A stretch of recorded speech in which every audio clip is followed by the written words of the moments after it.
பல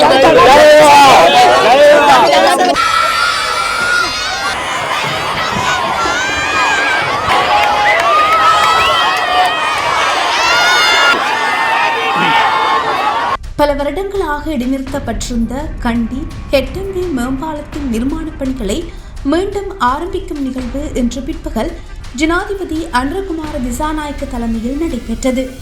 2021 ஆண்டு ஹங்கேரி அரசாங்கத்தின் கடன் உதவியின் கீழ் நிர்மாணப் பணிகள் ஆரம்பிக்கப்பட்ட இந்த திட்டத்தின் மதிப்பிடப்பட்ட செலவு 14.37 பில்லியன் ரூபாய் ஆகும்.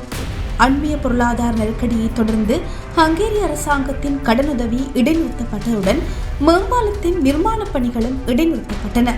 அதன்படி 12.27 பில்லியன் ரூபாய் உள்நாட்டு நிதியில் மீண்டும் ஆரம்பிக்கப்பட்டுள்ள இந்த மேம்பாலத்தின் நிர்மாணப் பணிகளை 22 மாதங்களுக்குள் நிறைவு செய்ய திட்டமிடப்பட்டுள்ளது.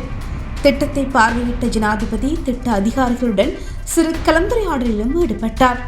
போக்குவரத்து நெடுஞ்சாலைகள் மற்றும் நகர அபிவிருத்தி அமைச்சர் பிமல் ரத்நாயக்க, போக்குவரத்து மற்றும் நெடுஞ்சாலைகள் பிரதி அமைச்சர் பிரசன்ன குணசேன, மத்திய மாகாண ஆளுநர் பேராசிரியர் SPS அபயகோன், கண்டி மாவட்ட பாராளுமன்ற உறுப்பினர் தனுர திசாநாயக்க உள்ளிட்ட மக்கள் பிரதிநிதிகள், கண்டி மாவட்ட செயலாளர் இந்திகா உடவத்த மற்றும் வீதி அபிவிருத்தி அதிகார சபையின் சிரேஷ்ட அதிகாரிகள் இந்த நிகழ்வில் கலந்து கொண்டனர்.